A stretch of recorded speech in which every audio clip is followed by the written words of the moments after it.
Je n'accepte pas que des sénateurs disent qui est les bons Français, qui n'est pas bon Français. La France est une nation civique, pas une nation ethnique. Et c'est l'immigré qui vous le dit.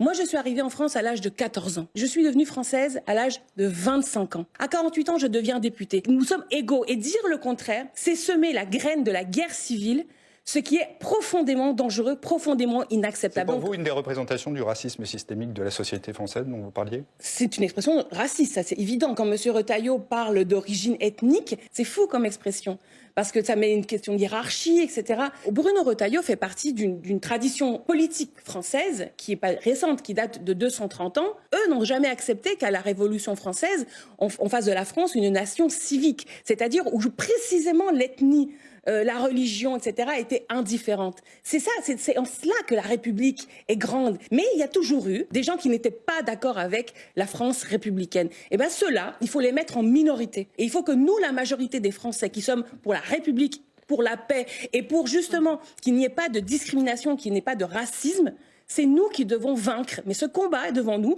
Il y a les tenants de la nation ethnique, les tenants de la nation civique. Pour le moment, dans l'histoire de France, nous avons gagné. Mais ce combat est encore devant de nous parce que les forces qui sont obsédées par l'ethnie des autres sont quand même actuellement en train de se réarmer et c'est un problème. Vous avez entendu Elisabeth Borne cette semaine, une fois de plus, dire que la France insoumise ne se situe plus dans le champ républicain. Est-ce que du coup, vous n'êtes pas abîmé par certaines voix chez vous qui font tirer ces conclusions exécutives? Mais cette expression est gravissime, gravissime. Elle est gravissime d'abord parce qu'elle nie l'action politique qui doit naître du meurtre de Nahel. Et on a vraiment l'impression que le responsable de tout, c'est la France insoumise. Tout. C'est-à-dire le meurtre de Nahel, les dégradations, etc. Tout est la faute de la France insoumise. C'est grave, parce que ça veut dire qu'on nie le rôle qu'a un gouvernement quand il doit gouverner. Le gouvernement, il doit prendre des décisions sur la question de la police et le racisme dans la police. Il n'y a pas des policiers qui pourraient faire des actes de racisme pour vous? Il y a un racisme systémique dans la police? Madame, à la fin, un policier plus un policier plus un policier,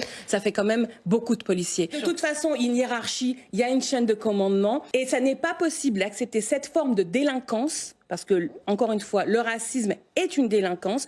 On ne peut pas accepter la délinquance au sein de la police. Et est-ce qu'il y a un problème d'autorité parentale? Le président de la République a noté qu'il fallait réfléchir à une meilleure responsabilisation des parents, peut-être via aussi des amendes plus systématiques. Dès le premier fait, qu'est-ce que vous en pensez? Je pense que cette attaque contre les familles est la marque de la culture de l'impunité qui est la marque de la Ve République. La Ve République, qu'est-ce qui la caractérise? C'est que la personne qui a le plus de pouvoir gouvernant, qui concentre le plus de pouvoir gouvernant, le président de la République, est irresponsable au sens constitutionnel du terme. Il ne rend de compte à personne. Ça n'existe dans aucune autre démocratie, cette façon de faire de la politique. Donc ça crée une culture de l'impunité politique. Je fais ce que je veux, parce que j'ai été élu, vous m'avez mis là, je suis président, donc les retraites à 64 ans et ainsi de suite, je fais ce que je veux. Et deuxièmement, impunité, c'est pas de ma faute. C'est la faute aux parents, c'est la faute aux insoumis, c'est la faute à tout le monde, sauf au président de la République. Donc moi je dis à ce président de la République, c'est de deux choses l'une. Soit les choses sont de son fait et il assume, soit ils ne sont pas de son fait et il démissionne.